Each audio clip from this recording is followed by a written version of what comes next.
we'd all be interested in knowing what you think about that. Where do you see agriculture going in the foreseeable future? So another generalized question. Then again, get to what's the role of regenerative agriculture? I understand, Jessie, that's your area of expertise. Yeah, for the most part. What is agribusiness doing to compare to the effects of climate change? Now we're going to get to some more specific things. And I would expect, especially Ian and Greg, that has some points to make about that. And then, how you cope with demands of groundwater use. Aaron, that's when we'll do your PowerPoint. What's that, about 6 question in? And then go on from there. We'll might get to all these questions. You probably won't, because I'm sure you'll have a lot to say about each. Here we at 210 try to encourage audience participation. But from time to time, I'll stop and ask you questions. You're no obligation to answer a question. Just say, well, I really don't feel competent to answer that question. I don't know. That's fine. Or maybe somebody else wants to pick it up. People might ask questions of all of them. Okay? I would recommend that you take the microphone off the stand and hold them in your hand. A lot easier to use that way. And if you have a stand, you're going to be leaning into it like this to try to get the right distance away. They work best if they're close to your mouth. You don't really have to swallow the mouth. Almost. Okay. Questions? Everybody comfortable? Everybody got a bottle of water? Sounds good. Thanks for the water. Okay, we're going to start with an introduction by Pastor Dan Birchfield. I will introduce you all, and off we go. Sounds good. Thanks. Thank you all. My sincere appreciation for being here tonight, by the way. I am always grateful that people give up, their evening not to do these discussions. Thank you. It's still light outside. I haven't hit evening yet, so I still got time. I was thinking about it yesterday in Porterville. The first hearing I went to was in the middle of winter. Oh, yeah. It was all very groggy kind of thing. Don't sit down. Everybody else can sit down, though, please. Yeah, if you'll take your seats, we're about to get started.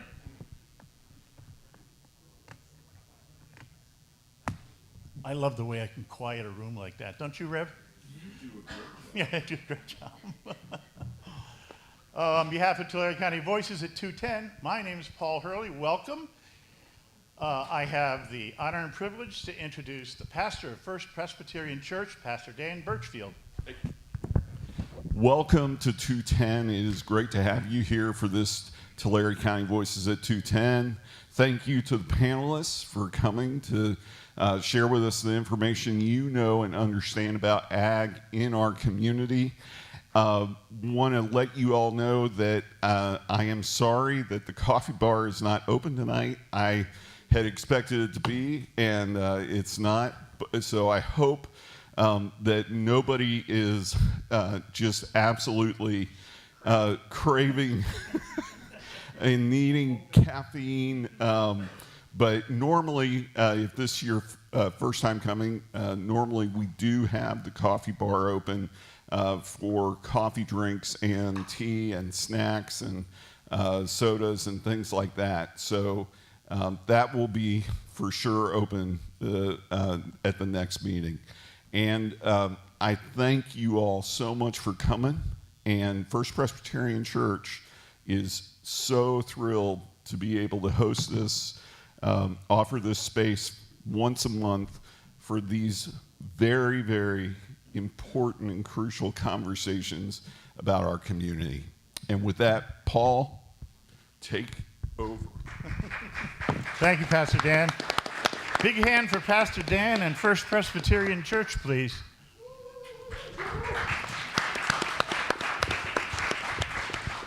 We're tremendously grateful to First Pres because they own this building, and it is their generosity and largesse that allows us to have these monthly forums free of charge in this wonderful space. And it is a regret that the cafe is not open tonight, because I have a big announcement. Did you know this, Pastor Dan? It's a special night. I might be the only one in this room that knows that. This is the 16th anniversary of Tulare County Voices at 210 and 210 itself.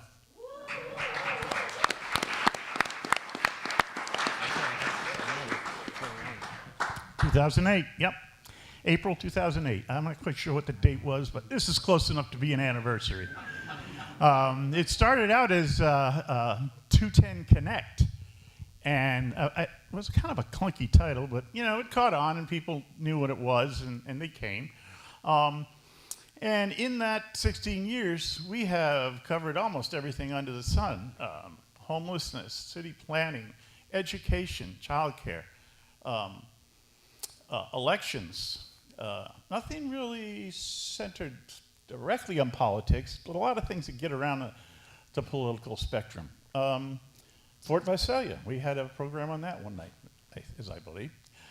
So we hope that we've been giving a diverse and wide-ranging view of our community to our community. Tulare County Voices at 210 is an open forum where all are welcome to share their views and opinions, and we hope that we will get a lot of questions and other comments from all of you tonight as we examine the subject of agriculture in our community. Agriculture is kind of big in our community. Yeah, it's the biggest. So I don't think we've ever done a panel discussion quite like this.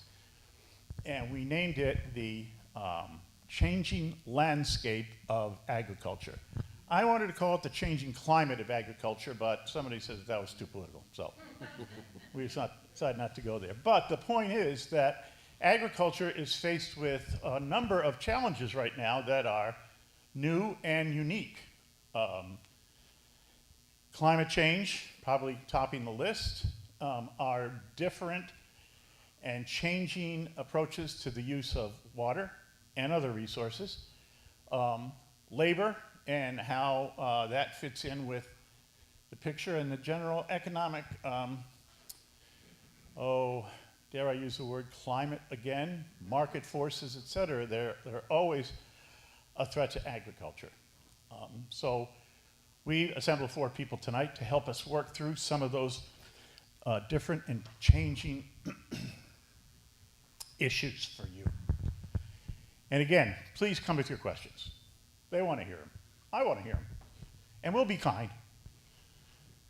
Mostly. Okay, let me introduce our panel. I'm sorry we didn't have nameplates tonight, so you're going to have to remember their names. On the end is Ian Vietti of the Tulare County Farm Bureau. Correct? Yep. Very good, thank you. Next to Ian is Jessie Kanter of University of California Cooperative Extension. To her, what would it be, left? Gregory Liebau from Sequoia Riverlands Trust. And last but not least, from Tulare Irrigation District and other auspices, Aaron Fukuda. Welcome them all, please. We're going to try to get them and you warmed up with general questions that we're going to ask of all of them. First of all, from your perspective, from your point of view, where is agriculture now? Where's it at? How's it doing? What's it got to be concerned with? What's it looking forward to? Yeah, we'll hit the farm view first. All right, am I on? Yep, you're on. All right, perfect. So, you know, as agriculture right now is kind of in this state of flux. We're looking at a sea change with the implementation of Sigma. I mean, really how we look at agriculture is changing widely. In the past 10 to 15 years, water and climate issues are kind of being compounded by the influence of, you know, investment firms, and it's everyone is kind of sitting there looking, going, how's this going to shake out? Because most of the population that currently owns the ground, is entering retirement age and might be farming for another 10, 15, 20 years before, passing on, and then the farms are going to be going to the next generation. But that generation, we're not sure what it looks like. Personally myself, I'm in my 40s, and I'm just now starting to look at buying. I didn't come from a farming family, and the challenges that you face as a new farmer, if you're not coming into land through family, is very challenging. And so we're seeing a little more of, I don't like to call it the corporate farm, but you'll have outside investors pulling their resources, purchasing land, and entering the market. Ian, since you started to go down that road, maybe you might want to explain your connection with Tulare County Farm Bureau. Certainly.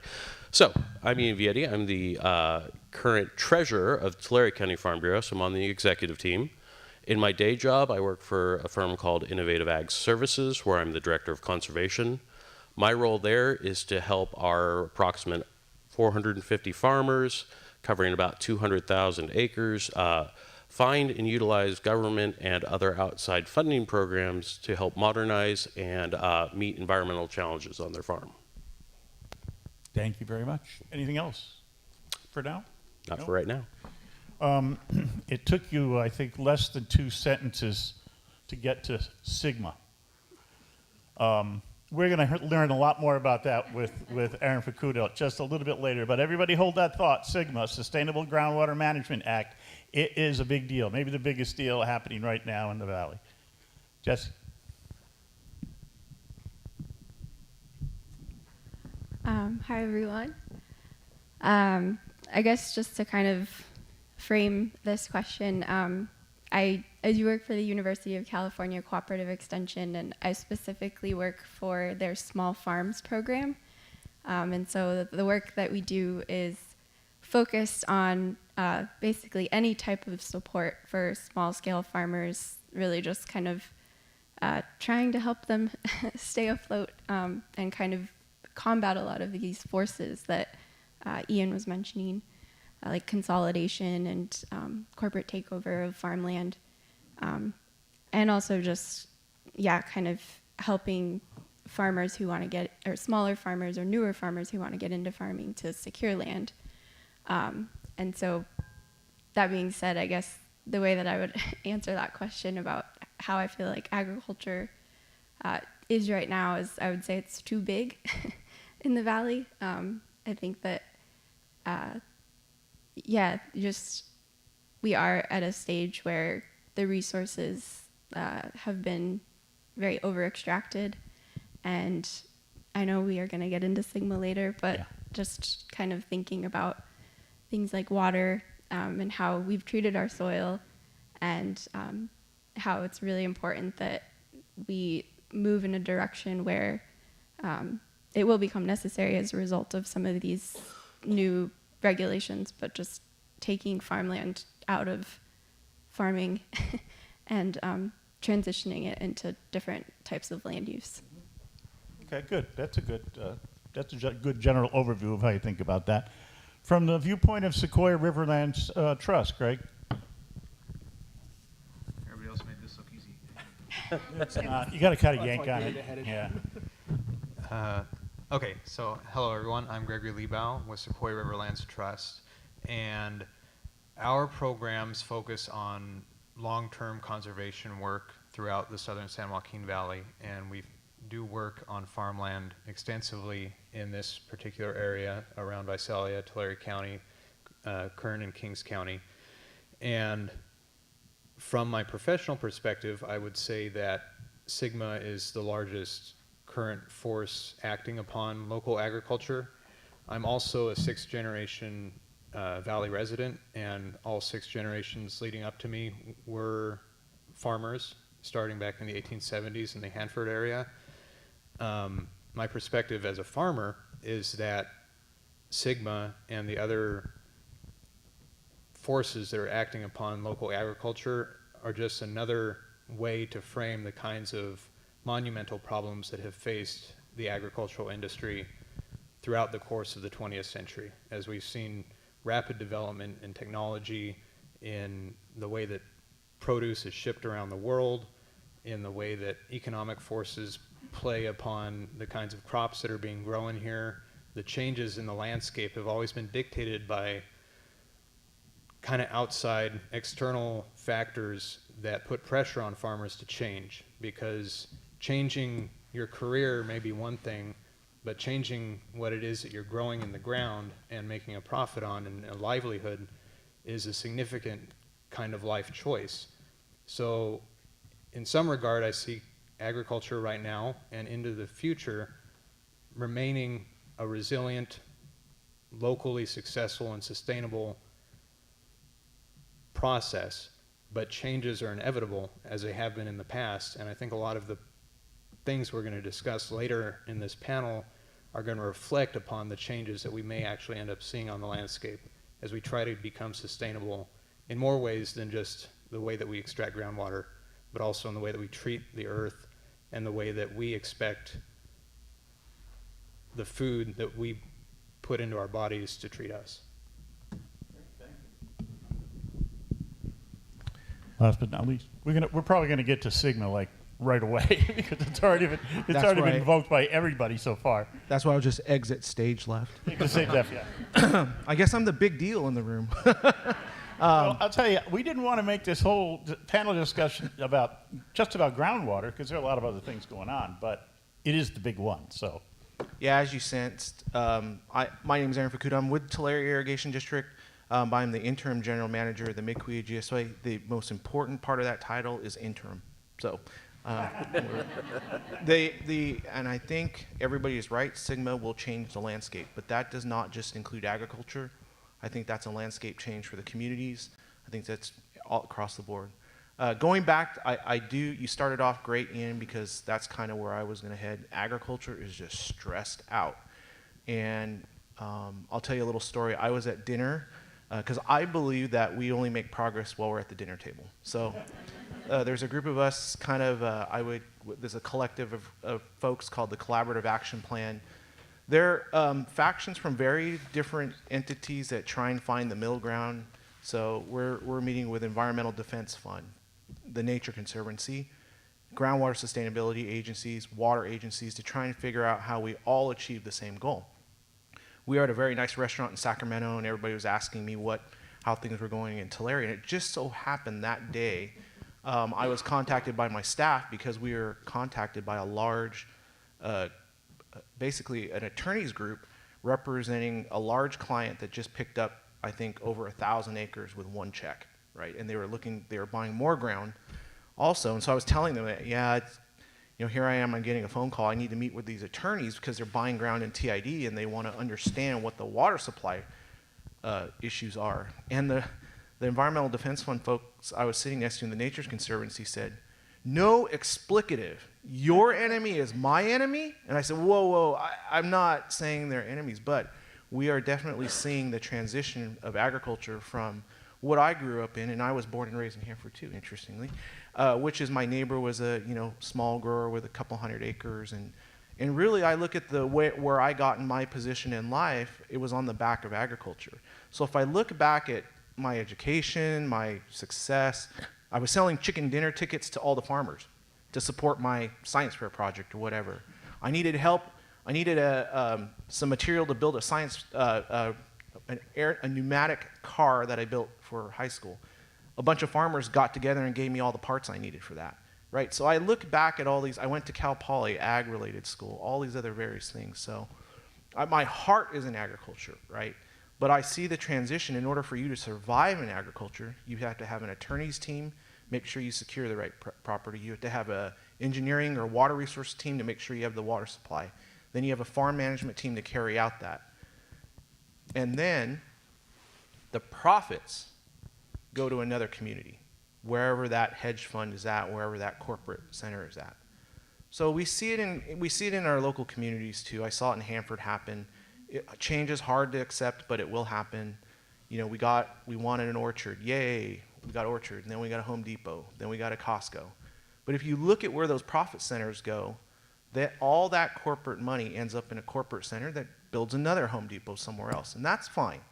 But for my community in Hanford and Tulare, the backbone of what we see in the Little League teams, in the school system, and various things, is the farmers' money being spent over and over and over again within the community. So we're at a stress point at which farmers are trying to make that pivotal decision. If somebody walked to me with a check, am I out, or am I going to stay with it?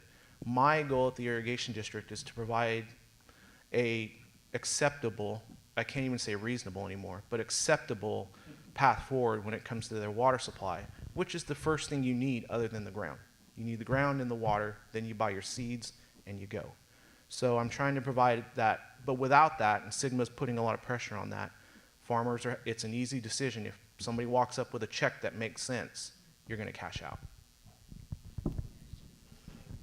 When we were at World Ag Expo, oh no, it's 2 months ago, I guess. Aaron was there making a presentation on the Sustainable Groundwater Management Act, and Lou Griswold and I were both very impressed with it. Lou's also on our planning team, and he's around here somewhere. Oh, he's back over there.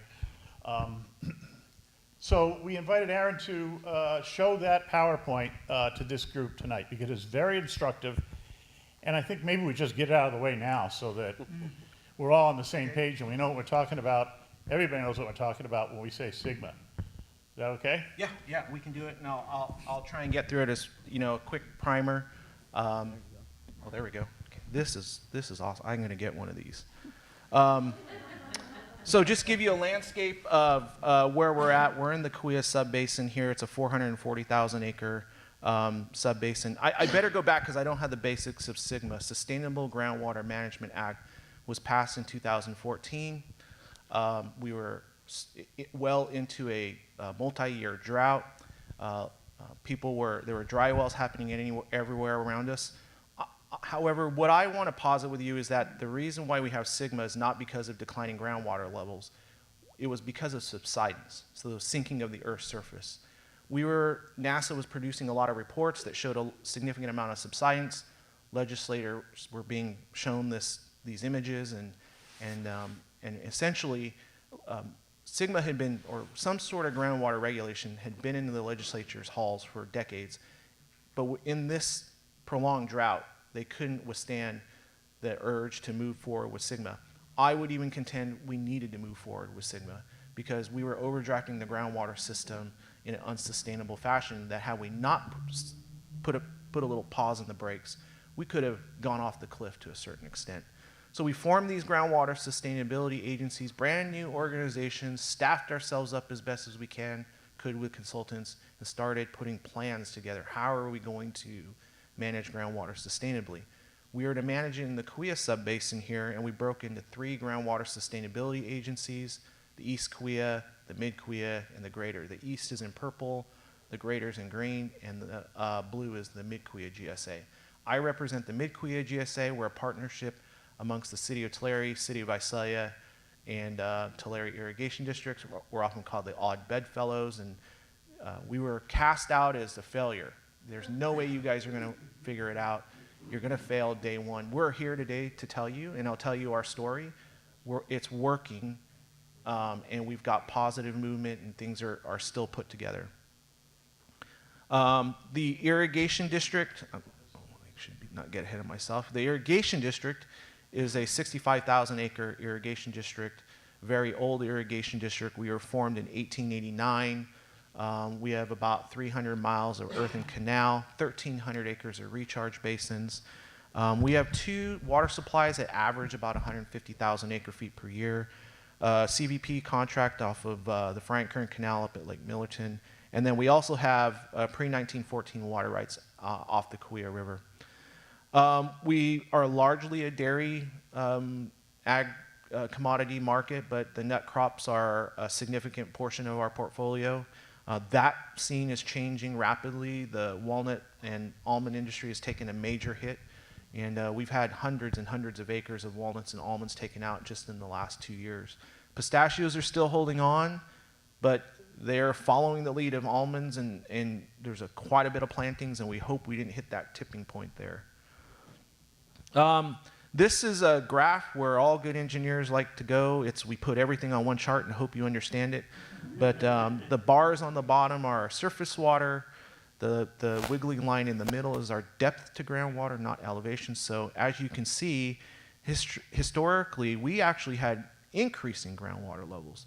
Well, that was when the big projects were put in place. We had built Terminus Dam, we had finished Millerton Lake, and we were receiving those supplies.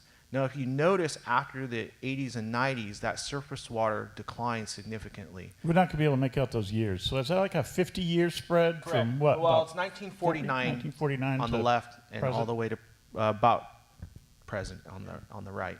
And that red line, the top red line, is that the one you're talking about? Well, the red line, I'm just trying to connect the dots, is history showed us from the 50s when the projects began to the 80s, we had increasing groundwater levels. And coming out of the 80s, you can see the shift. And I think everybody has asked, well, how is your groundwater decline as you were increasing? I think it's a multitude of compounded issues. We passed CVPIA. We started moving surface water out of the area. We saw cropping changes, not much. As you see the little red line in the bottom, that's our crop demand. It stayed pretty consistent. There's climate change, various other things. And largely one of the issues that this region faced was during that time period, when I was a kid in the 80s, this was cotton capital. Everywhere you looked, you couldn't, cotton everywhere. And we started to transition from cotton to dairy. Cotton uses 2.3 acre feet per acre. Our dairies use anywhere between 5, 6, or 7 acre feet per acre. And there's an instantaneous shock to that, but at the same time, you have to think about the milk product that we consume and use. If you go to the grocery store and you look down the aisles, find how much milk product is in all the bread, the yogurt, the cheese. So we gasp and then we eat it. So we can't gasp and blame it's part of our dinner table. So and dairy is everywhere. I mean, my wife flipped out during COVID when we couldn't get yogurt. So that's how important I know it is. But there's a lot, it's compounded. There is so many things I could talk about for the next 2 hours on why that declined. There's even political pressures. There's regulatory pressures, a lot of different things. But overall, we saw surface water decline. That forced us to go to groundwater. Can I ask about, because dairy, I can see why we need to have enough dairy for our local board needs, but do we really have to be the world exporters of dairy? That's one question, and a related question is, how many acre feet, apples to apples, for these nut crops? So a nut crop uses, it could vary. It could be anywhere from about 3 to 4 acre feet per acre. Are you saying nut crops are the same essentially as cotton? No, they're more. Cotton's about 2.3 to 2.5. Oh. Yeah. That's interesting. Yeah. Now the global demand and the question of that, I leave that up to the, I don't get to weigh in on what the world wants or needs. I would say, I want my cell phone, that comes from China, don't want them to cut that off. And I think we're part of a global market. So if we want to live in a block wall and isolate ourselves because we don't want to participate, we better be prepared that the things that we have to import, because we can't grow everything, although we grow a majority of what is out there on the open market, there are certain things we need to import into our area, right? So it's kind of like living in Hawaii, right? You live on an island. Things are expensive, and you have to import everything. I mean, they have to bring something in. So I don't play in that. I just put it this way. The way I look at the world is we don't appreciate the things that we do have. We want to find fault in what everybody's doing, and we've lost way in trying to help each other out. So what we've done is we've regulated ourselves to point the fingers at everybody else. And now farming it's completely unappreciated. And it's the easy target. Farmers don't like to be in the limelight. They like to go out on their tractor, do their job, bring their produce, do their thing, and move on with life. Look at the abuses we see in the tech industry and the other, but we want more of that to come in, right? And then when we chase them off, they go to Austin, then we want them to come back. But they're not. They're leaving. So I think we as a society need to decide what we want, right? And then figure out how we support that and do it in a sustainable way. I think there is a correction coming for agriculture, even though I say all that, and we will see a reduction in agriculture, and it'll be in our communities because this is where we grow it, right? And I think it's going to be between 25 and 30%. Now, we built that industry maybe on false pretenses, like there is a resource to manage it, but at the same time, we've mismanaged some of those resources at the state level too. So we could save more, we're just choosing not to do it. Okay, but I'm not saying get rid of the agriculture, I'm saying. Let's let answer too. Yeah, it'll all come, I hope it comes, it all makes sense here in a minute. So when we put our first plan together, we said, well, how are we going to get to sustainability? Plan A was build a bunch of, and every GSA in the region chose the same thing. Plan A is build a whole bunch of projects, right? You've read the GSPs. It's, we're going to build a whole bunch of recharge projects and recharge our way out of this problem. And then if that doesn't work, we're going to go with Plan B, and that's demand management. So we'll cut back. We'll set up allocations and cut back how much water we use. We were well suited to manage that approach. We had 1,300 acres of recharge basins. Here's just a few of them, right? My claim to fame is I was asked by NPR about recharge basins. They spent a half a day with me. And my comment on, we spent a half a day with an NPR reporter, and out of 4 hours of discussion, he took 2 sentences from me. One of them was, recharge basins are sexy, right? Because as an engineer, I love this stuff. And so I want to build these things all day, every day. I think they work. TID has 1,300 acres of them. If I could build these for the rest of my life, I'll just go around and build them. We had linear recharge projects here in Visalia. They've championed the Packwood Creek project. We put in check structures into Packwood Creek, and we lose 100 acre-feet per day in that channel by checking it up. We are looking at Vado zone injection wells. Those are shallow, non-pressurized gravity injection wells that stay above the groundwater levels, and then they percolate down. We're turning our stormwater basins into dual recharge and stormwater capture basins. And so we even have 2 large surface water projects going on right now for flood management and drought resiliency. They're the reservoirs at McKay Point. We are actually having EIR out now, which will close on Monday for the first project, which is that McKay's Point Reservoir. And then the neighboring one is the Seabourn Reservoir there. So 12,000 acre-feet of surface water storage. Here's the Seabourn Reservoir. McKay Point Reservoir too. So we believe in surface water storage, and we believe done right, they provide multi-benefits like flood control, and we will have habitat restoration zones around these 2 reservoirs. We are talking with self-help enterprises too for a community center and some other good stuff out there. We also believed in the science of recharge. We were one of the first districts to invest in the SkyTEM system, which is an aerial, that helicopter there with that loop. It's like an MRI of the earth, and we can image the sands and clays. If you look at that chart there, the blue is clay, and the yellow is sand, and the pink is bedrock, pretty much. And it re-envisioned the whole landscape below the ground for us when we got that image back. It changed our thought process. Did you ever? How deep is That image can go down about 1,500 feet. I think maybe to be fair to the fellow panelists, if we can maybe hold the questions so I can give you the mic after Eric's presentation, so I can folks online can hear you. And then we liked the SkyTEM system so much that we went out and bought our own TOTEM system. So we couldn't afford the helicopter. That loop there is about $1 million. And then you have to have a helicopter, and then you have to have a special pilot to fly that helicopter.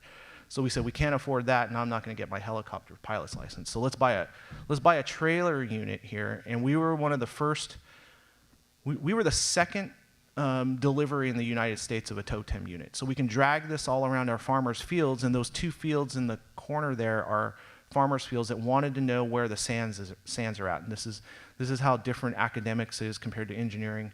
Academics, the red in that chart is good. The blue is bad. So red is sandy soils, blue is clays. And so we wanted to find the sandy soils so that we could do our recharge only in those sandy areas within the trees so they don't get root damage.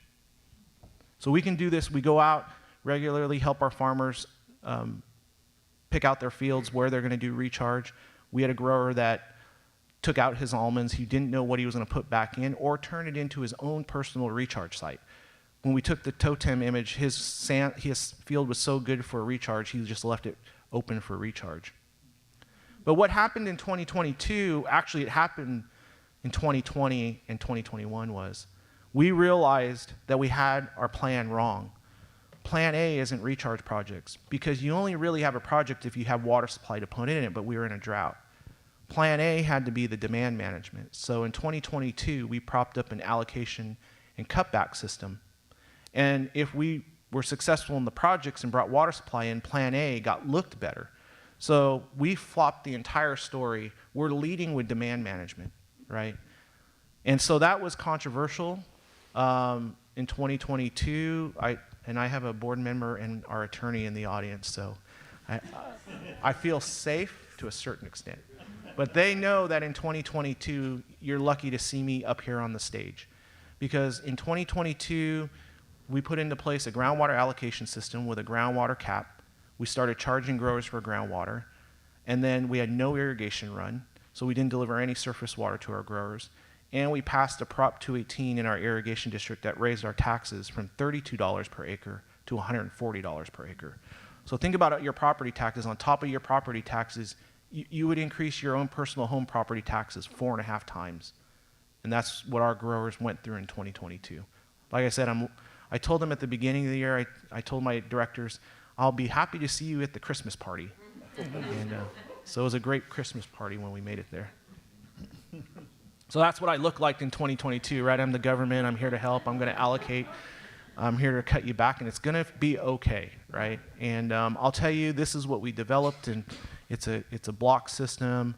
I developed it working with our growers, not against our growers. We put them in the room with us. We said, what will work? And so we went through 13 iterations of a program, and the growers were right there with me as we made these decisions, and it stands today. It's still working today. We have an online tool where growers can track their groundwater usage. We track it through satellite imagery, and it's used through evapotranspiration. They can track their allocation, their daily usage, and if they went over or they went under, they have credits. We are very close to opening a water market, which is scary to a lot of people, including myself, but we have protections in place, and we'll allow the transfer of water between growers. And here are the results. Grower evapotranspiration reduced by 13% in 2022. That was equivalent to about 20,000 acre feet. Groundwater levels still fell, but they only fell 8 feet. I know this is kind of well, it still fell, but we would have typically seen declines 12 to 15 feet. So we're not diving down. Our groundwater levels are now kind of shallowing out. And grower attention and involvement in groundwater exponentially went through the roof. We have growers coming into our office daily now. We knew we needed staff. The board authorized hiring staff. We sit down with them. We explain why we're doing this, how we're doing it, so they feel that they're, again, that concept of supported, not regulated, right? We're trying to help everybody get through this. And then it turned from oh, thanks a lot, Aaron, to oh, thanks a lot, Aaron. This is what we really needed, because in 2023, we had been in 3 years of drought. November 2022, I was asked to speak all over the state of California. I was driving all over, talking about how we were getting ready for the next dry year. The forecasts were 50% greater chance of it being dry, right? 3 months later, I'm sitting in my office, and we're getting hammered by atmospheric rivers left and right. Well, we opened up our first flood release to our growers, and immediately the growers had figured it out. If they apply water above the evapotranspiration or the use of water on their land, it shows up as a water credit on their water dashboard. So typically in the winter, we would have a recharge rate of about 350 CFS. 8 days into our run, we were at 750 CFS. So we basically doubled our recharge capability. The results on the ground were on-farm recharge, or what we call winter irrigation. Interestingly, I call it winter irrigation because for so many years, our growers were just hammered over the head because you guys flood irrigate, that's horrible, it's an abuse of water supply. Well, guess what they're being incentivized to do now? Flood irrigate. It's just no one wants to call it that anymore, so we call it on-farm, we call it agmar, we call all these fancy names, but it is flood irrigation. We just do it in the wintertime. And so you really can't tell any different. It's just going out in the fields when the crops are dormant. And this is the results. Historic diversion, these were early numbers. It's now a little bit higher than that. I think we're above 420,000 acre feet. So we moved 420,000 acre feet into 65,000 acres. It's about 6.3 or 4 acre feet per acre. But the more impressive number was we moved about 190,000 acre feet into the fields. So March, April, last year in the papers, there was flooding going on all the way around us and everything. If you drove through my irrigation district, my vice president was in the office one day and we were talking about it. We were just visiting because it was wet outside and there was nothing, so we were just talking about it. And if you looked at in TID, nobody was panicking. We were recharging. We didn't overtop one bank. We put the water out on the ground. We put it in the ground. And we had no flooding incidences. And we moved more water than we've ever moved into the ground. That was due to the emergency ordinance. So growers now understand sometimes things look like they're, a cutback, but if used properly, what I like to tell people is I've watched growers, my family, actually my extended family, are all growers. If you hand them a toolbox, they go do miraculous things, right? You don't even know what's in that toolbox. So our objective at Tulare Irrigation District is put as many tools in the toolbox and let the growers go to work. And this is proving true. It's working. Groundwater levels shot up. Historic rises. We have some that went up as much as 30 feet in our district in 1 year.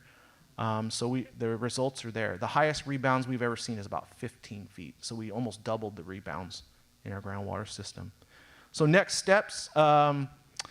We got the pilot water market coming out this summer. We've got our revised groundwater sustainability plan, so hopefully we avoid probation, which is when the state comes in. So oddly enough, I'm asked to speak all around the state about all the good things we're doing, but the state is literally 2 steps away from taking us over, so we'll see how that goes. McKay Point Reservoir, we're hoping that gets up and going.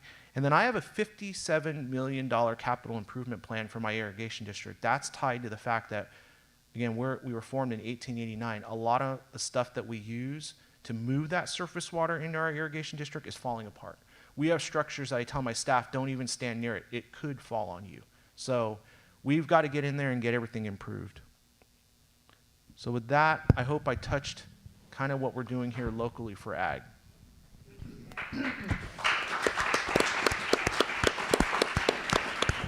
Told you it was good. Yeah, I think the lesson to that is it can be done. It's painful and sometimes expensive, but it can be done. Questions? We got a question here.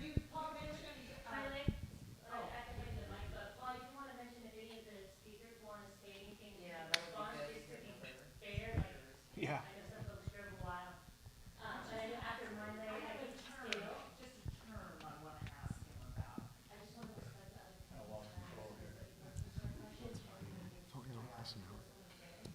Lisa, let's let the audience go first, okay? And then I'll get to them. Oh, vadozone injection is just, think of it as a tube that we go down about 50 feet and punch holes in it. I've used this term incorrectly because it sounds gross, but it's a vertical septic tank. But we're just basically letting it percolate in a tube. I mean, people use it, gardeners use it all the time around trees. You put those little tubes in and then you just drip water into the tubes and it percolates down. But I think the point that is you're doing it below the active rooting zone. So yeah, that's the key point. Trees aren't capturing it. Trees aren't capturing it. You're putting it in the groundwater system and you're well above the usable groundwater level, so you use the soil profile as your filter. Do you have a link to that presentation? I was writing notes, but it's a lot. So do you have a link so that we can get that online? This is on YouTube, right, Paul? I don't know, Aaron. This program is being streamed live tonight. I forgot to mention that before. Lisa, you're supposed to remind me. Yeah, this is being streamed live, so you'll be able to find it on YouTube. Okay? Or you can just come and see. I can email it to you later on. Any other questions for Aaron about the Groundwater Sustainability Act at this point? One right there.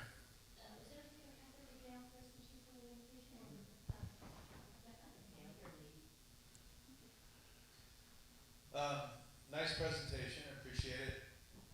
I've been involved in agriculture my whole life. And I spent a lot of time on the west side. And I'd like to ask you what the impact of the west side not getting irrigation deliveries like they're contractually supposed to. When they don't get those, when they start putting those big pumps in the ground, this aquifer is connected, east and west. What kind of effect did they have on our aquifers here? Yeah, so if you're talking like Westlands and to go out that further, And also, kind of with that, here we got the historic flooding of the lake since, in Corcoran, it hasn't happened since 1983. So that's got to have an impact on recharging our groundwater as well. How does that have an effect over here? it's really complicated, but the lake bottom, the Corcoran area where Boswell Farms is what we call a clay plug. It's the old historic lake bottom, so it's where all the sediment set out. It's not a good recharge area. So that's why when the water goes down there, forms the lake, it just sits there. That's why this summer it got stagnant and nasty. And that's why they moved the water out of there. It was a health risk, right? There were a lot of people calling for, oh, let's just leave the lake there. Well, none of them were down there with the lake, right? It was hot. It was nasty. So they moved that water out. It was largely used for irrigation demand so that they didn't turn the wells on. So it was a good thing. There's still a little bit of water down there. They're going to use that water to offset ag demand instead of using groundwater. The same rules that we're under Sigma are applied across the valley floor. So we're all reducing the amount of groundwater down to what we call the sustainable yield. So future, it's not like we're doing this and our neighbors are not. Theoretically, they should be. And further out to the west, those folks, there's not a heck of a lot of good usable groundwater on the west side. They have very deep wells, but they're under actually the way they set up their GSP. They have very stringent restrictions on groundwater pumping now. So without the state and the federal allocations to the west side, you are seeing massive fallowing going on right now, thousands of acres. And that has impacted, my wife works over in Riverdale, that area, that's Westlands territory. You're starting to see some stress in the communities there where that ag workforce lives in those little communities. Go ahead, Dale, please. Sure. About the Vietti Tulare injection wells, 50 feet deep, are there pumps running to inject the water? Most of that happens just by natural gravity. You're just using gravity. You're not pressurizing it. You're just putting it down a tube and letting gravity take care of it from there. How wide are the pipes? How wide are the boreholes? That depends on design. Again, we're just now looking into them. So we have looked at anywhere between 8-inch and 36-inch. And then the totem, how deep does that reach? Yeah, great question. The SkyTem system looks down about 1,500 feet, and the resolution or the vertical scale on that can be anywhere between 3 meters plus or minus. So big blocks. Looks at 3 meters of soil and calls it a clay. The totem unit can only see down about 100 feet to 150 feet, but it can collapse things down sub-meter, so you can see things in a foot or two of texture there. Lisa's right. Let's hear from the rest of the panel on their reaction to Aaron's presentation and groundwater sustainability. Anybody? No? You drove the furthest, I think. Well, yeah, I'll start. Aaron is pretty nice. He didn't mention very much. in the 80s, you know, when the surface water started to get diverted, it was really for environmental purposes. And that is kind of, it's kind of a quiet thing. That's where we always get the, you know, fish versus farm argument. And, you know, from the farming side, it's not, we had to be realistic. It's not going away. There is always that supply that was originally dedicated for farming has now began to be used for environmental purposes. It's something that we have to deal with and adjust. And again, that's really, I don't want to say where the problem started, because it's very, very complex. You know, it's not just one thing, it's a multitude. But where we are and where the future is going, we have to factor in those things that we are not going to be developing new water per se. You know, there's some hope, but to solve our region's issues is really more than can be forecasted on getting. And so, you know, I think the big thing is for those farmers now, you're starting to really have to look and figure out, okay, what's the game plan? How can I move this forward? And I'll pass it off to the other, you know, members of the panel. That's kind of exactly what we're here for tonight, to find out what that is, what's the game plan. Go ahead, Jessie. Well, I just had, I guess, like a little slight deviation, but not too much of a deviation, but just kind of, I think one thing that we also like to bring light to with a lot of these regulations coming down the pipeline too is that like they do differentially impact different farmers depending on like their scale or their positionality like within this whole system. And so yeah, I think our program works with a lot of farmers who have very shallow wells, mostly because they can't afford to necessarily drill deeper, and their neighbors do. They're often surrounded by orchards that are pumping at like deeper depths than they are, and so like they're rapidly losing their water supply, and that's a lot of what our program responds to, is kind of helping with these like emergency situations of like suddenly I have no water, what do I do? What do they do? That's a great question. There are certain entities in place that will, for short periods of time, like bring in trucks of water or bottled water, especially if it's a domestic well, like what you're using for your house. And then, yeah, or sometimes we have small scale farmers who are literally just trucking in water to their fields to keep their crops alive in the summer. And so I say this because last year there was a bill that was trying to be passed that was basically putting a moratorium on well drilling, which sounds, you know, in the context of water sustainability, like maybe something that we do want. And it was a moratorium in the sense that it would become the responsibility of your groundwater sustainability agency to basically give you permission to drill a new well.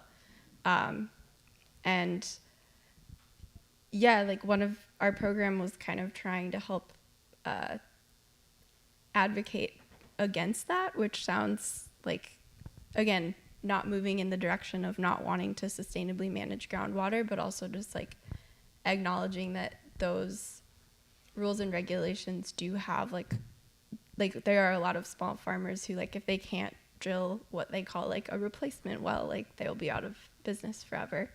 And so I think it's just bringing light to that not to say that like this is just like a complicated issue and that like it does differentially impact different farmers.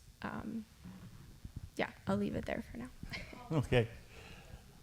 Let's let Ian get to what he might want to, not Ian, Greg.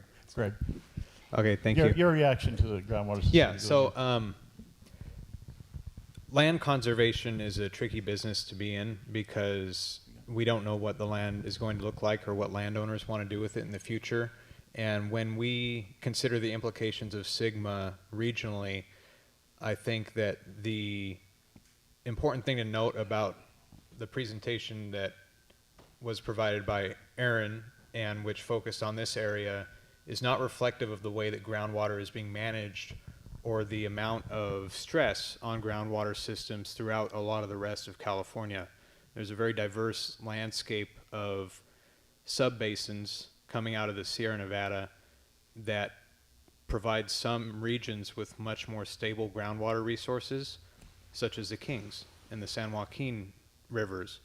And we happen to be hit really hard, and we're called what is a critically overdrafted basin here in the Cooperative, and that's the same for our neighbors south of us in the Tule and the Kern basins. And the difficulties and challenges associated with meeting the sustainability requirements of SGMA in our region are some of the most challenging that the state is facing. That being said, wearing my Sequoia Riverlands Trust hat, when I consider the long-term, even perpetual conservation of agricultural property in the future, I want to be sustaining farms that I know will have sufficient groundwater and surface water allocations well into the future. And that means that, sadly, we may have to begin working outside of the area that we call home in order to figure out which landscapes around the valley are going to be most sustainable in the long term. And that's just a slice of the pie. Does that mean you're going to have to conduct kind of a triage? You know, the land that is going to prove to be most valuable and sustainable gets saved, and others are going to have to be fallowed. Yeah, and one of the reasons that I was asked to come tonight was to describe a state program called the Multi-Benefit Land Repurposing Program, which we're engaged in with the Cooperative Subbasin, and Aaron and the other GSA managers are partners of with us and the Cooperative Delta Water Conservation District. And Sequoia Riverlands is part of a team and a partnership where we are trying to invest capital in helping landowners to repurpose land for other beneficial uses. Habitat restoration, renewable energy, solar arrays, creating public access, educational opportunities for local schools, going to less intensive water uses, switching from an almond orchard to grazing land where you can have cattle running and you can allow winter wheat to essentially regenerate with the native yield from your rainfall without irrigating. There's a lot of different tools that we can offer to support landowners to make these tough choices to transition parts or even all of their landscape to less water intensive uses. And if we do that in enough places throughout the subbasin or the whole region, we will be able to sustain the irrigation required to get the crops produced on the rest of the ground. Yeah. Any reaction of any of you to that? No? Aaron? Yeah, no, you know, Jessie brought up a good point. It's impacts. You got to look across the board. You got to look at the small farmer. It's very difficult to define the small farmer from the large farmer, but you can kind of figure it out. But we are facing a tipping point within the next couple years where you're going to see that small farmer really probably disappear or have very difficult time surviving these regulatory conditions. Like I said, oddly enough, there's going to be a moratorium on wells, and they think that's a good answer to this, but it actually doesn't answer the problem. It just makes it actually worse. Just puts it off. Yeah, and that legislation is back on the table this year again, worse than before. Who's next? Oh, wait a second. Let's let Catherine do it. Oh, she's Jessie, so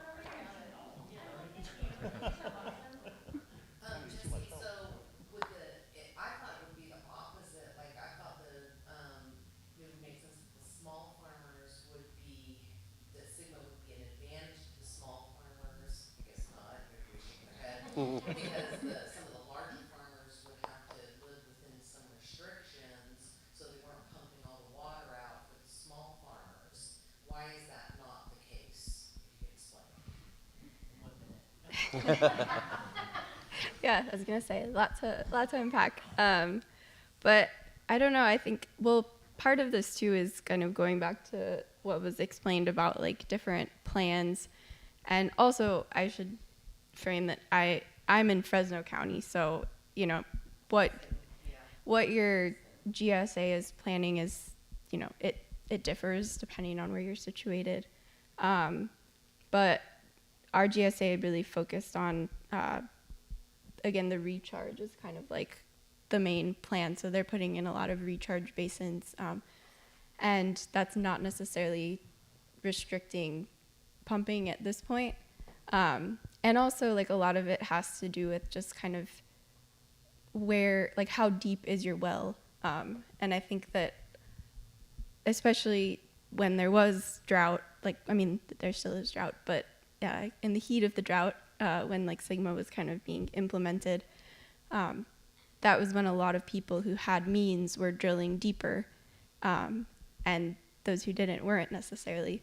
And so I think that now, like, there really is a difference in depth. So there are many farmers who just, their wells are too shallow, that like when their neighbors are pumping at deeper depths, like they're not going to get any groundwater. So they have to irrigate at a time when their neighbors aren't, because, yeah.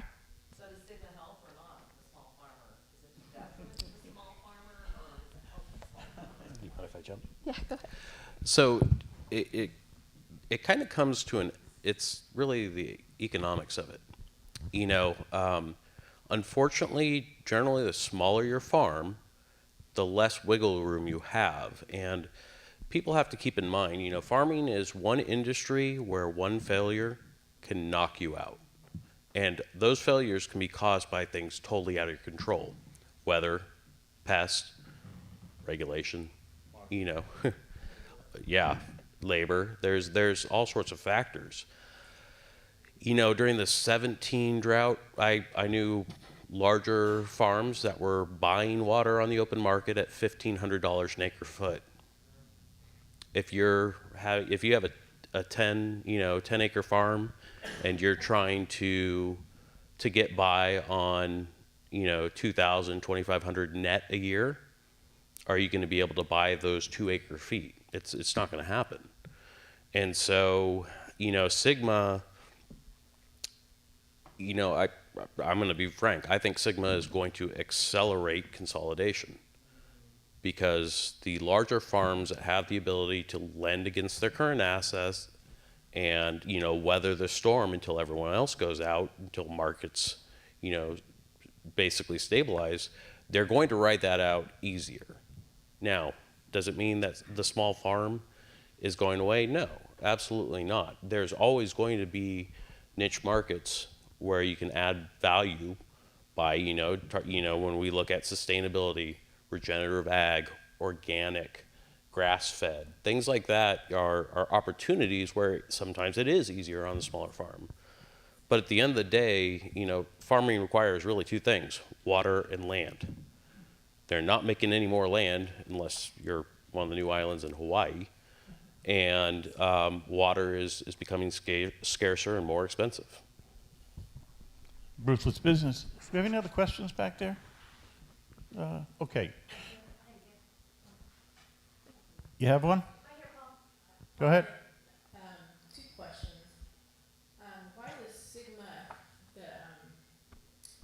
set for 2040? It's so far away. It's not, like, I feel it's actually too close. When you think about groundwater, and that's what people get trapped in this discussion on Sigma, like if I make a decision today and I do a project, then the solution is next week. Groundwater responds in a long temporal or time path. And so we felt we needed 20 years. In all reality, we're the last Western state to manage groundwater supply. And I went to a conference back when Sigma first, about 2019 or 2020, somewhere in there, in Arizona, and there was a panel member from California. That was me. There was a panel member from Nevada, and there's a panel member from Arizona. And when I heard the Nevada and the Arizona people, they've been doing it for decades and decades and decades and decades. And the problems are still there, and they're still trying to work it out. So for us to get this all solved by 2040, and I think there are going to be areas that make it, and there's going to be areas that don't. But interestingly, if your neighbor doesn't make it, you're probably not making it either, because you're sharing the groundwater system. So 20 years was, I think, a negotiated in the halls of Sacramento, from the water experts give us 20 years, and local control. So you locally get to do it.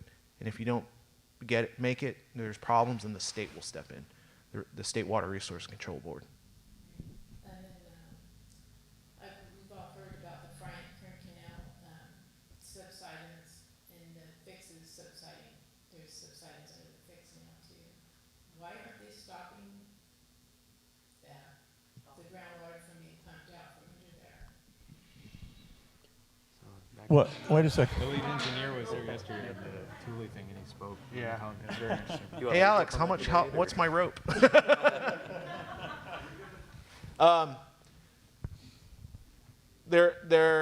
The subsidence in the Frank Kern Canal was a historic thing. It's groundwater pumping located in what we call white areas, which are areas that are not supported by any surface water.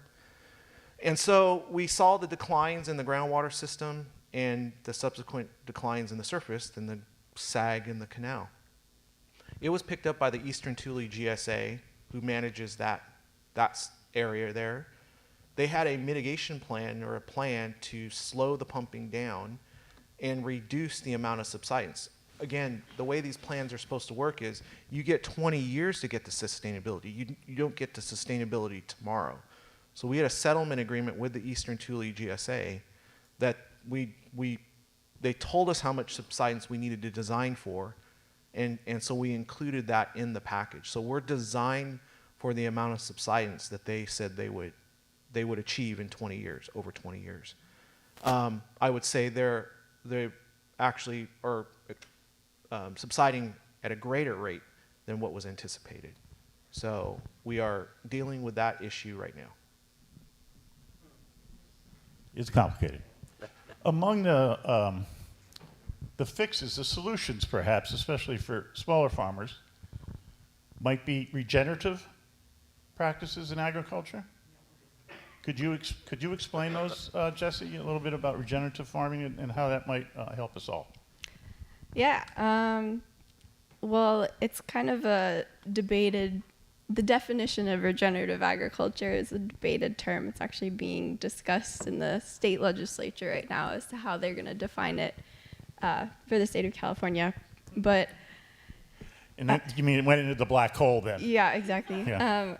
But yeah, I think kind of broadly the idea behind regenerative is that like what you're taking from the land you're putting back. And I think for a long time, again, I kind of mentioned this in my beginning spiel, but there's been a lot of over-extraction in agriculture to a point where like we have depleted our soils, and again, we're depleting our water supply.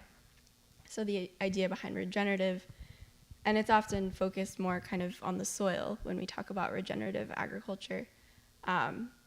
And so that's my background. My background is in soil science, and so I spend a lot of time working with farmers to implement practices that some might call regenerative. And so it's things like planting cover crops, or things like crops that you will return to the soil, or spreading compost, or trying to think about, again, giving back to the land. And in turn, that kind of helps to build up soil structure, which can help to hold on to water better.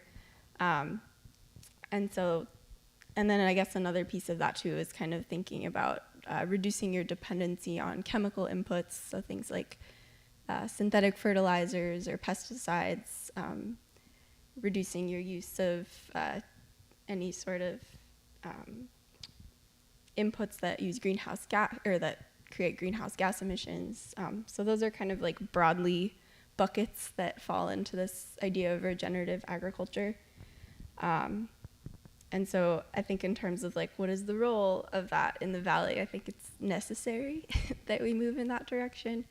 And I think kind of tying some of this together, like there's an identity of this place that we have some of the world's most fertile soils. It's like this fertile valley, and I think that was true at a time when, again, like rivers were overflowing their banks, and that was what was regenerating the fertility of this land. But as we've created this like really extensive water infrastructure that funnels water into like very specific places and doesn't allow for the fertility to be regenerated like that. Now it's kind of, we have to figure out other ways to do that. And I think that some of these practices that we're trying to help introduce, well, not introduce, but just trying to get more farmers to practice are part of that. So I hope How would that- agriculture have to change? Smaller farms, different methods, less mechanization? What's it going to look like?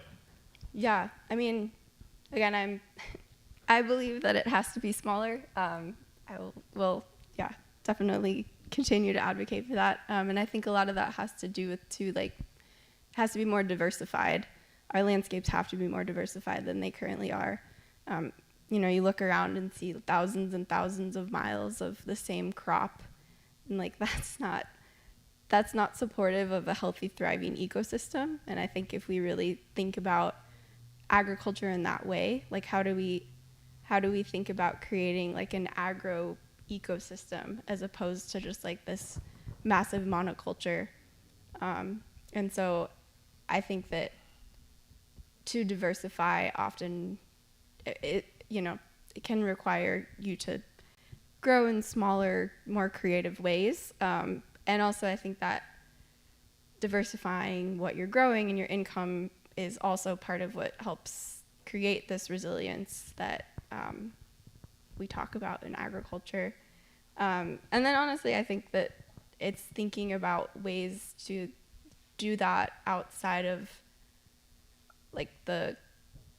we talk about how is it economically viable, and a lot of small scale farmers, they don't sell in the larger market. They are selling at farmers markets or aggregating products into cooperatives or community supported agriculture. So I think it's it has to exist outside of the current economic model as well, for it to be viable.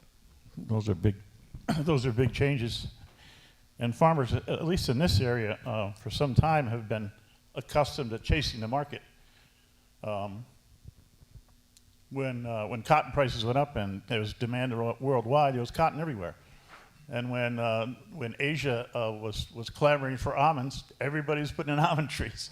And that's sort of the way a lot of times, not every situation, but that's kind of the way agriculture has been functioning in this valley for some time. And that would obviously have to change, big time. Right? Questions? Again? We love women in this room. Okay. Question about walnuts. I understand that walnuts are having a bad market right now. So, kind of explanation. Talk to that guy right there. Yeah, having a bad market would be an understatement. I mean, it's, yeah. Everything runs into a bad market sometime, whether it's milk or oranges or walnuts or pistachios. I mean, there are people out there that their cultural costs just to keep the trees alive are more than double what they're actually bringing in at the farm gate from the sale of those walnuts. And that's, I mean, you can only bleed so long. People that have owned the ground outright and developed it when it was a lot cheaper can weather that for maybe a year or two, but after that, it's, this comes back to the point I made earlier, this is one industry where all of a sudden you have a 20-year investment in something and it can be taken away from something, it's totally outside your control. And, it's a difficult thing.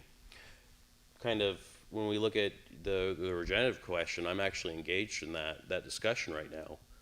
And the state is trying to establish baseline, and there's a large group of proponents that, organic is what they want to be the starting point of regenerative. Now, I am, I'm a very moderate in I think that as farming, we need all the tools in our toolbox, and applying the right tool at the right time is the best way to go about it. So if you need to use a pesticide to control a pest, you should do it. Now, you shouldn't just willy-nilly spray for, you know, oh, there might be an issue, or put that extra 50 units of nitrogen because I might be short.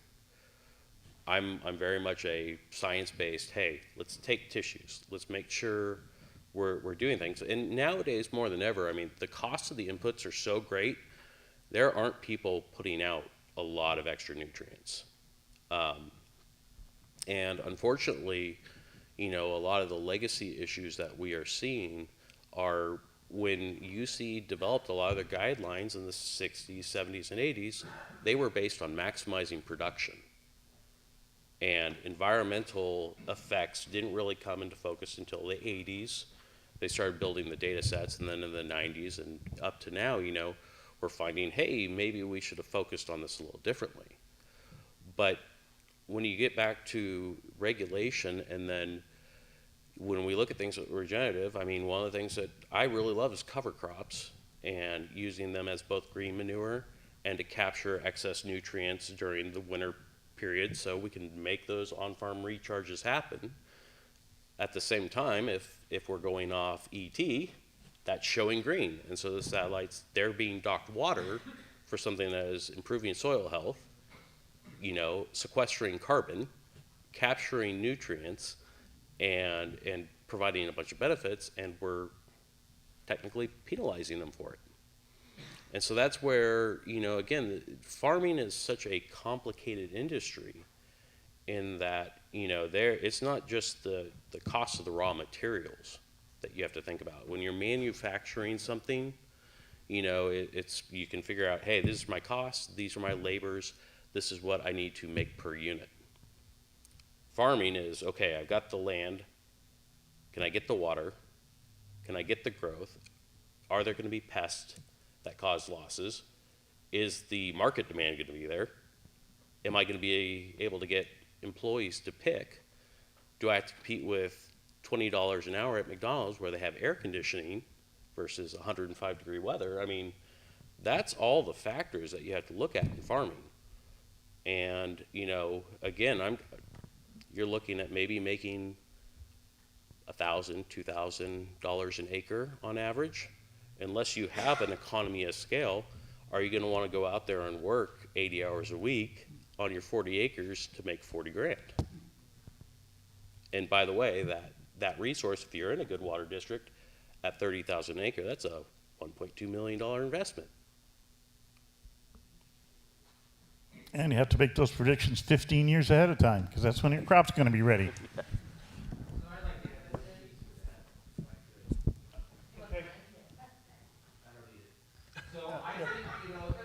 Please use it. Thank you. So, I agree with all this that's going on here. I'm a grower as well. I sit on the East Fukuda GSA board. I've been through all this stuff with Aaron and some of the other members here. So, you have a couple of things. Thinking about your smaller growers, you have to look at the economics of that. And I think this next generation coming up, they're not used to working like we have. I mean, I grew up on a farm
Well, and Craig, I think one critical piece, most people, two things.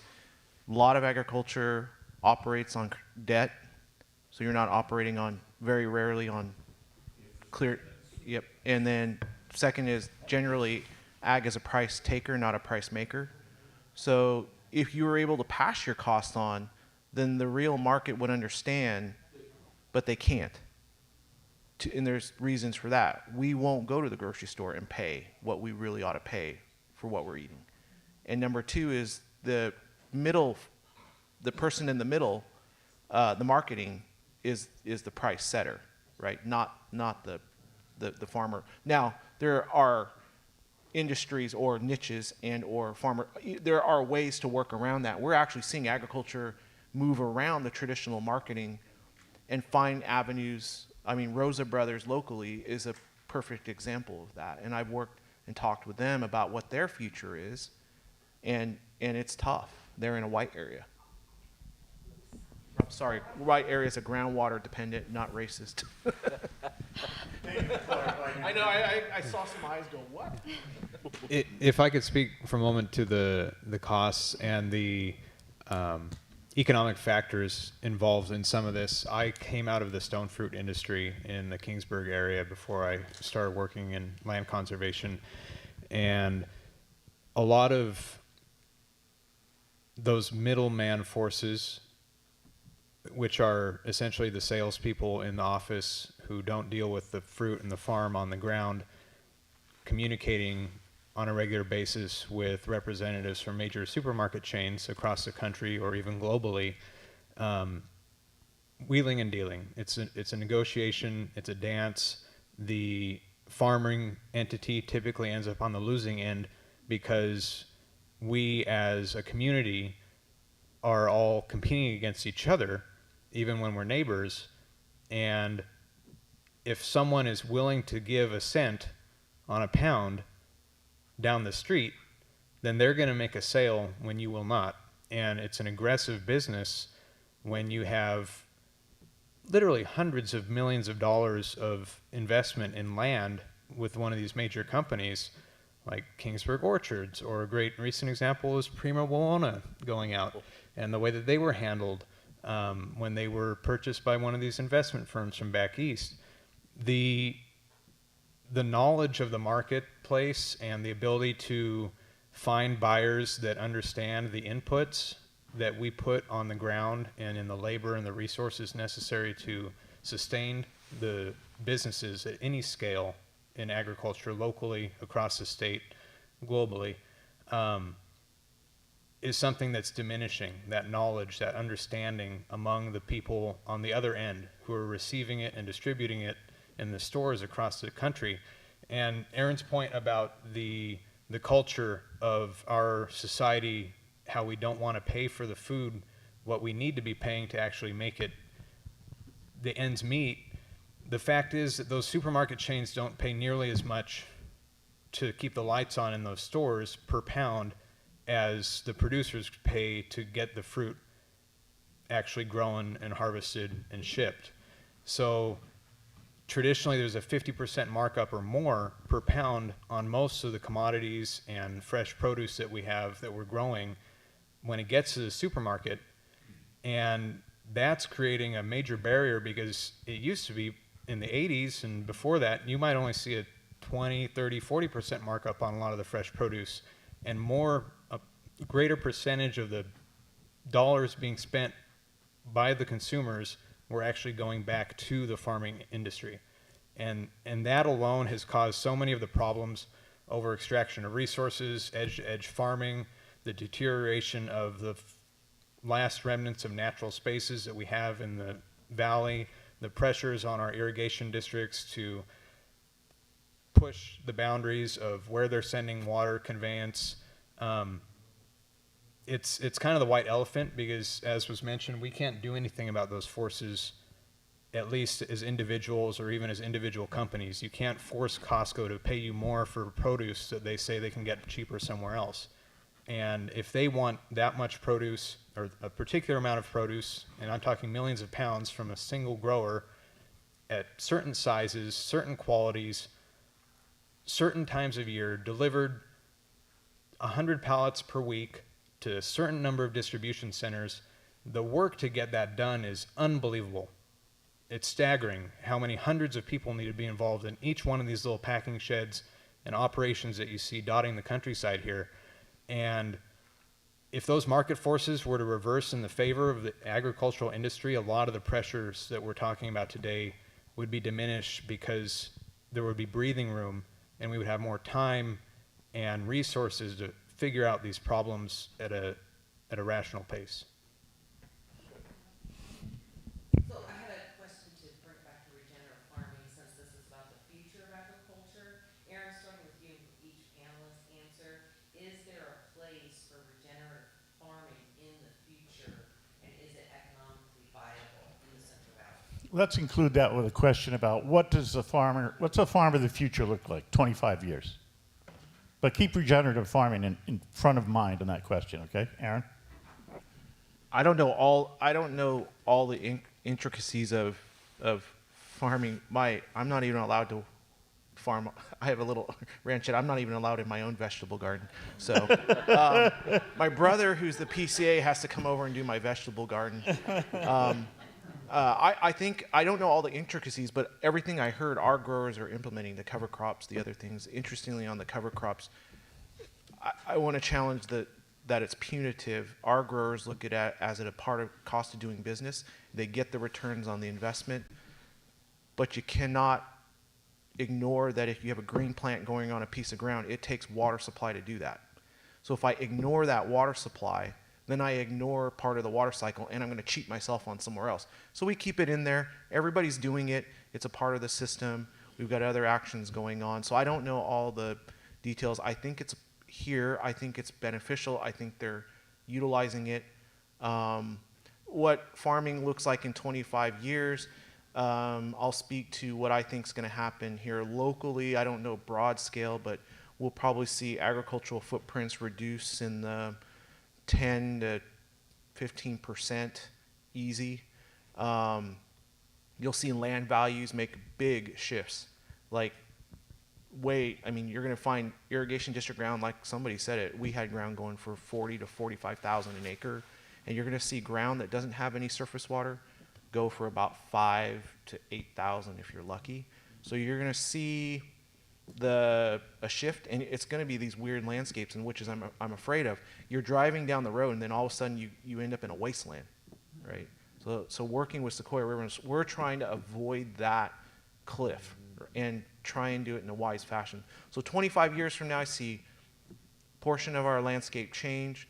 I see it moved out into some other type of project yet to be defined. I think there's a combination of, if you look along your natural channels, you're going to see offsets off those channels, and let's take that ground out of production and move it into a habitat corridor with the riparian setback and a floodplain. And I overall, I see for agriculture, I unfortunately see the smaller farmers start to consolidate, like was discussed a lot. I see a little bit more of that, and I see more corporate investments, because if you think it from a corporate perspective, what we've seen and what we've actually heard is that when you get big enough, you can go into agriculture, because your agriculture is about losses. In a big corporate position, a loss is still a gain. But as a family farm, a loss is a loss in the pocketbook. That's at the dinner table. So you can't afford that. And sadly, last week I was talking with a grower that I respect a lot, and he's a little bit younger than me, so he's in his early 40s, and we were on the phone for 2 hours, and he's the guy I always tell everybody, this guy's going to make it. He's at my office all the time talking about this, how he's going to solve it. He's got spreadsheets. He's got more spreadsheets than I have, and I'm an engineer. He's going to survive, and he literally said, Aaron, I'm about done. One more, like it was put, one more incident. And why am I going to do that? He just had a young kid. Why am I going to put my family through this, right? And what he talked about doing was selling the ground and becoming a consultant to agriculture, because he understood it, and there's a need. So that's what I see. A shift, farmers getting, condensing, more corporate ag, and then I hope we don't get this shift in landscape where we've got wasteland areas up against productive ag and other weird landscape changes that aren't manageable. Great. I'd like to speak to the regenerative question more specifically, and I'd premise that by saying that what Aaron just said rings true for hundreds of small farmers in this area. My own family got out of the business in 2008 during the recession, and that was because of a chain of events which put another big packing company out of business, and they had to collect debts. And there's just so many reasons why individual families can change what they're doing. We had a well go out because of the cones of depression created by dairies surrounding our family house. It's incredible to look back on the changes just in my young lifetime. I think that the regenerative question is tied perfectly into Paul's ask about 25 years in the future, because I know a lot of CCOF organic farmers, and I personally worked for multiple organic farms as a sales and distribution specialist, and I think it's fascinating that even though a vast majority of Californians regularly purchase certified organic produce, only 5% of California's landscape is actually certified organic producing. The other 95% is still conventional. And with the Regenerative Organic Alliance, which has currently the world's most significant certification process for regenerative agriculture, there is that baseline for being organic certified at USDA standards. And when we look at the fact that CCOF started in 1973 in Santa Cruz, and I personally know people who've been doing this since the 70s, to think that they're part of such a small niche still after almost 50 years and after such a widespread general acceptance and interest in purchasing and consuming organic produce, I have a hard time envisioning a future, with the caveat that information technology and the spread of knowledge through the internet has made everything progress a little more rapidly than it did prior to the 2000s. I do see it hard to envision these great landscape scale changes that we can hope for, because the fact is that those market pressures and the production demands are really the bottom line. And for a vast majority of farmers who are farming 200 plus acres, it's not realistic to risk the whole entire operation on integrating a whole lot of different practices, even over rather reasonable periods of time. So 25 years, the actual conventions of agriculture in the region may not change much, but I think Aaron's points about the landscape level changes due to Sigma and other market forces is a more realistic way to look at how things are going to change in the long run. Jessie? I feel like, I don't know, my bet on this is maybe going to be a little bit more into the, like, what if we visioned something that looked different, which I know some of you That's what you're here for. might look at me and say this is a very naive answer, and that's okay. To the comment about, you know, the younger generation of people who don't necessarily want to work as hard on land, I would turn that around too and say that I think there's a lot of young people, myself included, who would love to have access to land, to be able to farm and create, grow food for a community, and that just isn't accessible if you don't come from a family that has land. And so, I think there are more young people than you think that I think want that type of a future and a livelihood, but just don't find it feasible in this current system that we exist in. And so I guess just thinking about, again, like, not just the market pressures, but also like the resource constraints that we will continue to face as we like move into the future of farming. And I think a big one that we haven't talked a lot about in this space is really grappling with the reality of like fossil fuel use, as well as like other resources. We talk a lot about synthetic fertilizers and, creating this nitrogen fertilizer that many farmers use is incredibly resource intensive, uses a lot of fossil fuels. Phosphorus, we're running out of places in the world to mine phosphorus. We're reaching what they call like peak phosphorus. And so I think these changes in the way that we're doing things.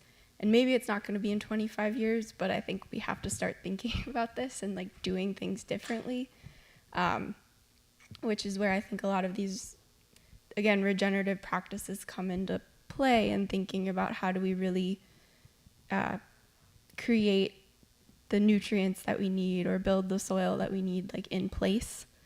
And so for me, that looks like farms that are smaller and highly diversified, and rather than thinking about, oh, if we have pests, we need to spray pesticides, it's, you know, how do we plant habitat that's going to attract beneficial insects onto our farm that, again, could create more of a healthy and balanced ecosystem that's not based off of these quick solutions that are not, that are available to us right now but might not be available to us in the future. And then again, the last big piece that was kind of touched on but I didn't really touch on this when I was talking about regenerative, but thinking about reintegrating animals into our cropping systems as well, I think is a really big piece of it, just in terms of regenerating fertility, and also, again, like reducing our dependency on machinery for a lot of the things that we do on farms. And so, again, some of you might say that's not rooted in reality, but that's my vision for the future. That does make a difference. I mean, you know, what's reality 25 years from now? Would you have imagined one of these watches 25 years ago? Of course not. Before Ian, real quick, in response to Jessie, I just want to put back on my Sequoia Riverlands Trust hat because I switched into farmer mode there for a little bit. At Sequoia Riverlands Trust, we're actively engaged with partnerships with regenerative farmers in the area, people who we see making these things happen on the ground successfully. We believe as an organization, I believe personally, that regenerative practices are a solution for most of the intensive problems that we create by resource extraction in all these wonderful examples that Jessie's laid out. The future's bright. I didn't want to make a negative connotation there. So. And one more thing I was going to add really quick is just also thinking about relocalization of food. Like, that's another big piece of this that wasn't touched on, but a big part of, I don't know, when you talk about like regenerative, but also just resource extraction and how a lot of what's being grown here is not actually being consumed here. And like the negative externalities of things being grown here are felt by community, but like the economic or even like nutritional benefits of that food is not always seen in a lot of the communities in the valley. So just bringing that back into focus as well. Thanks. Finally. So, you know, I was a thought exercise before this. I was kind of thinking, and if in 2019 you had told me that the world was going to shut down because of a pandemic, I would have looked at you and be like, "Come on, modern science has got this covered. That's not a reality." I think that again we're in this sea change, but given the context of the COVID-19 pandemic, if we have a serious famine, there could be another sea change where all of a sudden, because a lot more and more, you know, we talk about the global commodities, all of a sudden if we are not able to get the fresh fruits, the meats, the grains that we are used to being able to walk down to the supermarket and load in the back of our car, you know, that may refocus and people may recalculate and say, you know what, I would rather that we shift more water to the South Valley in California because, oh gosh, we can go 100 miles and get our food. Now, trying to have that crystal ball would be nice, but I don't have that. I think that we are going to see consolidated, more corporate style farming. You know, a lot of the people that are in the industry will probably sell and then end up working, you know, for a larger outfit. I think there is going to be quite a increase in the hobby farmer. You know, I think there's going to be a lot of people, this is myself included, you know, that will be subsidizing their farming habit with their main job, you know, and I'll probably top out maybe at 35 acres, and that's going to be it. And was actually working on a budget today, and it looks like I'm going to be losing about $10,000 a year for 40 years to do what I want. So, you know, it's kind of, you look at that, and there are going to be young people my age and younger that want to farm, and they're going to say, hey, I'm willing to lose money to do what I want because I have this job. You know, I make, and this is not what I make, but I make $250,000 in tech, and I can, you know, subsidize my farming habit with that. And that's where you'll see a lot of people moving into this small farm, urban farm, regenerative space, because again, they're not relying on it. And so you're gonna have these little niche enclaves, but for the most part, most of our food is gonna come from large, you know, farms that can afford to produce food and fiber that they can offer at a price that we as consumers are willing to pay. Well, I think what you've all told us is that there'll be a big conflict between corporate farming and smaller regenerative farms and other practices like that.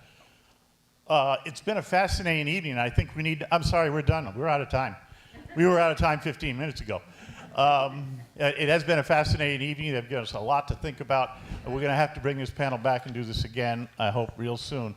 My thanks to our panel, Ian Vietti, Jessie Kanter, Gregory Liebau, and, of course, Aaron Fukuda. Thank you all very much. Let's give them a big hand.